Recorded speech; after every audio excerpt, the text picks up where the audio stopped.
Hey everybody, welcome back to the Chaotic Little Book Corner. My name's Acacia. Today I'm filming a long group of review videos for you guys for this week, for review week. Now, I'm going to try my first review with a bulk review. That is how we're going to begin today, with a bulk review. Okay.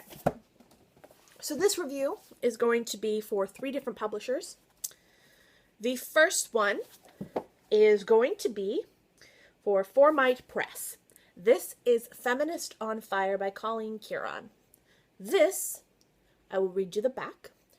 Feminist on Fire tells the harrowing story of Pam Kieran, a founding member of the radical feminist group The Feminist, active in the New York during the 1960s and 70s. She wrote Man-Hating and co-wrote Rape in the Act of Terror. Both essays were widely anthologized and translated. Pam was abused as a child, later diagnosed with schizophrenia. For the last 25 years of her life, she lived in homes for adults and the mentally ill.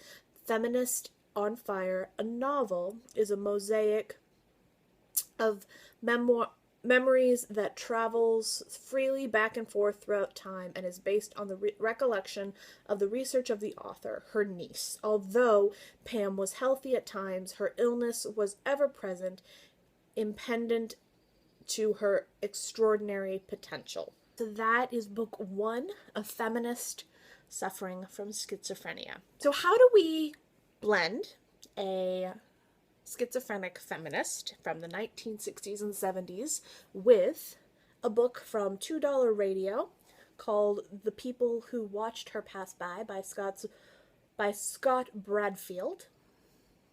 And this one is a small little book. It was not very long. It was only 146 pages and very small. This is about a young girl who kind of gets passed through family, after being kidnapped in the very beginning, and how she twists her vision of the world and still maintains a happy mindset. And the last one is this. And this one, I think, out of all of them, I think this and Feminist on Fire are the two that really hit me hardest. The People Who Watched Her Pass By was wonderful, but this and that were true stories, which made it a little more hard-hitting for me. This is Sacha Altman de Brule maps to the Other Side, The Adventures of a Bipolar Cartographer. So let's talk about these 3. And my mind is very excited to talk about these 3 and to blend them in an interesting way. So this is how I'm going to try a book review.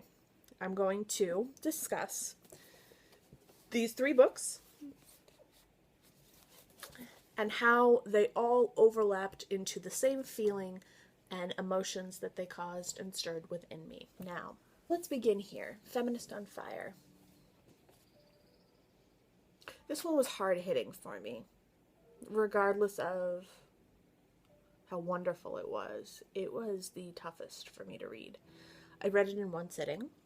I felt very struck by what mental illness can do to bring, or to I think, to me, the thing that really scares me is the idea that a feminist, a very strong female, could be brought down by schizophrenia. And I don't think she was brought down. I think she actually handled the schizophrenia. There's no way to handle schizophrenia perfectly because it's schizophrenia. It's not something you can deal with rationally. It's not something you can rationalize. I mean, the only thing you can do really is medication. And same with bipolar. You're handed this illness in your life. You're handed this shit sandwich of what people deem insanity. You're handed this life that people seem to think is less than their own. And you're forced to try and live it the best you can. And while standing in front of a mirror, I can tell you in my own experience, there is this feeling of why. And I think the thing that really struck me so much about these two people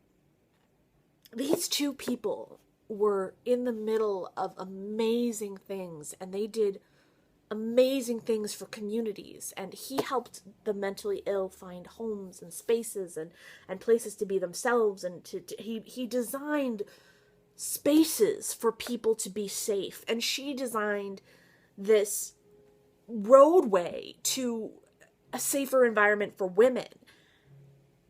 And between the two of them, they paved this road to a potential more accepting and wonderful world.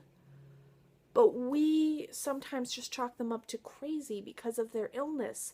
Why should somebody with mental illness be chalked up to crazy when they're actually paving the road to something wonderful, giving way to something good, to something brighter, a future that somebody can actually thrive in after having been traumatized? Now, this little girl is taken from her home at the age of 3 by a gentleman and then passed from person to person. I can't say my soul could have handled that. I can't say that my soul could have handled that at all. But what I can say is that her soul did handle it. She managed to have an outcome and a vision of what the world could be, and goodness, and that was impressive. These all have characters who, regardless of what they're handed, regardless of what they're feeling, regardless of who they are and what their trauma is, they all look at the world with goodness and kindness. And these people, these characters, these books, they give you this hope that this pain doesn't need to be repeated. These problems don't need to be repeated. We could learn from them, and we could figure out ways to help people and throw them a lifeline. When people are in and out of hospitals and in and out of foster homes and put in these situations where they're doomed to not survive or they're doomed to not thrive, we put people in these little boxes. The mentally ill go into the mental hospital, and once they're there, they're crazy. They're really not part of society anymore. They're out. But they're still valid, and they're still living and breathing and wonderful people, and they do amazing things for the world. That gets forgotten because we chalk them up to crazy, and they do things that are important, and they get chalked up to ramblings, and then we put children in foster homes and they get lost in the system. And they're expected to raise themselves, because I can't say that I've met many foster children in my life who always ended up in the right space.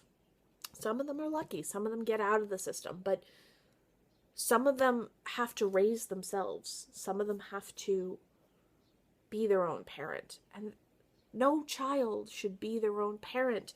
No man should be their own support system. No woman should be their only sanity. No person should be left alone in a world where fear and distance and madness and just darkness are their only companion. No one should be left in the dark. No one. I think that these books, Feminist on Fire, Maps to the Other Side, and The People Who Watched Her Pass By, they need to be read. They need to be seen, and they need to be validated, because without books like that, where people despite all odds, come out well and happy, but not 100% perfect. We can't learn. The thing is, we either want the survivalist story where they come out so 100% well that nobody can tear them down ever again, or we want them broken. But what about the person who's just okay, just surviving, just making it, just getting up in the morning? What about them? These people get up in the morning and they do what they need to do, and they function and they live and they give and they hope. And that's how they live. Isn't that enough? Isn't that bravery? Isn't that goodness and worth being memorialized or at least looked up to? Isn't that worth something, to just survive, to succeed against all odds? But not in a big way, but just make it. I think to just make it when you've been handed some of the worst situations you could be is a triumph. And I think it's something to be valued and respected. And I think if you ever forget. So that has been that triple book review. Let me know how you feel about that style. It was different than I expected it to go, but I'm okay with it. I will see you guys in my next video.